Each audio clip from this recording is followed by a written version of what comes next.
So if you've been given any update by Chad and Brian about where things stand with the competition, whether you feel like you're still very much in the race?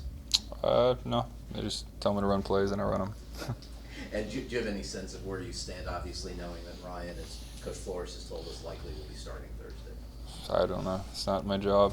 I'm just trying to be the best quarterback that I can be, and it's up to them to decide where that goes from there. I'm sorry. How have you been running those plays? Better every day. It's the goal. What's one thing you think you've done better? Just command of the huddle. I think my mic points, understanding. I think I'm just sort of getting more fluid and more efficient with everything. Do you feel, one more.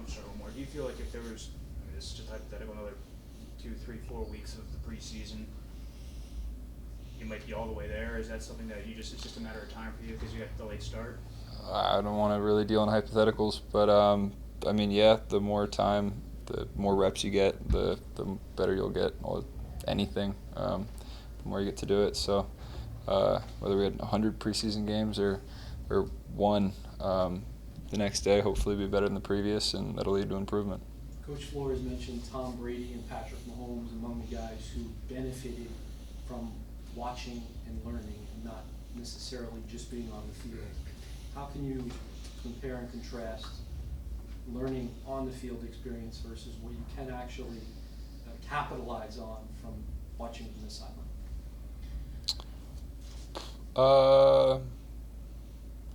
I don't know.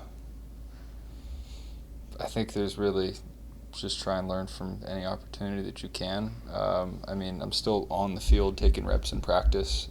It's just not in a game.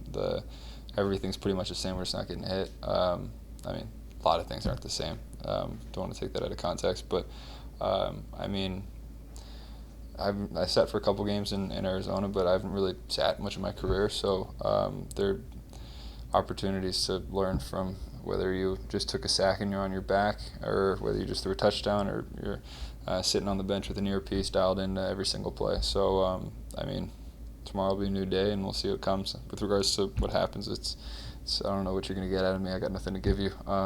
It's sort of all out of my control. I'm just trying to make today better than yesterday. Coach said that when players who sit down behind a starter, they gain a hunger to play. They feel more privileged to play, and they understand how important that opportunity is when they get a chance to play. Where is your hunger level? How much do you want to play? How much do you want to start and perform for this team? I don't need any additional drive or hunger. I got plenty of chips on my shoulder. I'm just trying to be the best player that I can be. I've sort of reshaped my focus and how I kind of approach the game a lot. Basically since the end of last year, I've tried to sort of rein in the focus more on me and what I do every day and how I can help the team, and just becoming the best quarterback that I can be.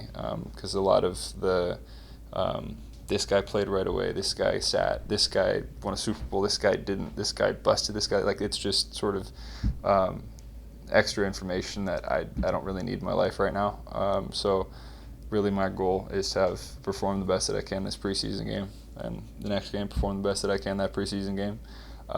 Let the cards fall as they may, and let the important people make the decisions that they have to. Did someone suggest that to you, or is that kind of something you came up with your own? I mean, I've always been told since I've been a young kid that you heard the I don't know if it's cliche or whatever, but the control what you can control.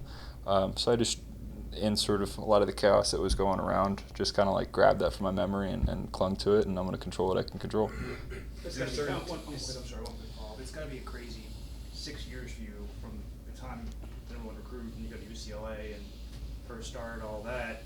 Did you have to kind of recalibrate how you approach the game after all that kind of chaos? Isn't the right word, but there's a lot going on. Yeah, that's what I'm saying. That changed. I didn't change how I approached the game. I changed how I sort of approached my day-to-day, and tried to just focus more day-to-day, day by day, as opposed to month to month, year to year. I think you can kind of get caught up in not worrying enough about the little things if you're constantly looking so far ahead. And it's worked worked very well for me so far. I think I've made some pretty good progress since I've gotten here, and I continue to progress. And once coach thinks that I'm sort of good enough to go, I'll be ready to go. Are there certain techniques you've used or continue to use that help you refocus and stay centered on the micro rather than the macro?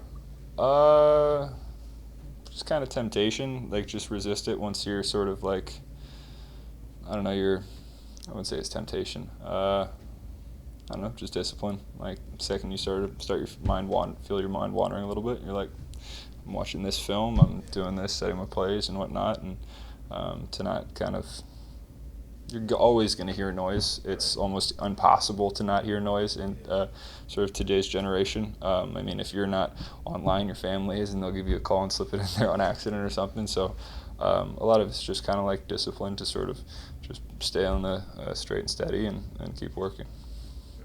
How close do you feel to being ready to be an effective NFL starter? I mean, effective. I think I'd be effective right now. I think I was. I mean, in Arizona, understand the situation. We got 3 wins that we didn't have while we were there. So I think I'm effective to a degree. It's just about getting more effective. What are you looking for Thursday to make this competition hard for the coaches to make that decision? I think I'm not focusing on the competition at all. Anything Fitz does well, I'm trying to figure out why he did it well and how I can replicate that, because we will run the same plays inevitably. Anything that he does poorly, I try to find out why he did it poorly, and he's humble and generous enough to help me out with as why that went well or why it didn't do well. So I'm trying to go out and execute my next play best that I can. I really I obviously care about playing and all this, but in terms of where I stand, I really couldn't care less about the whole competition. I'm really just trying to be the best that I can be. Fitz is trying to be the best that he can be. We're trying to help each other, and a rising tide raises all ships. So either one of us that proves worthy to rise the tide the most, I guess, will be the guy. But yeah, I mean, it's about becoming the best quarterback that you can be. It's not about just kind of one-upping the guy next to you, because that sort of defeats the purpose of being a teammate in the first place. What do you use as your own barometer? You said you feel like you can be an effective quarterback now. What do you say, okay, I can be an uber effective quarterback, I feel like I can be an elite quarterback? How do you kind of measure that? Mental errors and on a per practice basis, mental errors, physical errors, and just the overall general feel of practice and how effective our team periods were, move the balls, or 2 minutes, and then on a plus-minus basis, how many mental errors I had, how many physical errors I had, and try to make those as small as possible. And as your reps go up, you have more opportunities to mess it up. So as reps go up, try to keep those MEs and physical errors down. Do certain mental errors weigh more than others? Obviously, we see interceptions, but is there something you look at it that's the ultimate mental error I want to avoid? Yeah, and I mean, it's tough for you guys as journalists and all that to grade.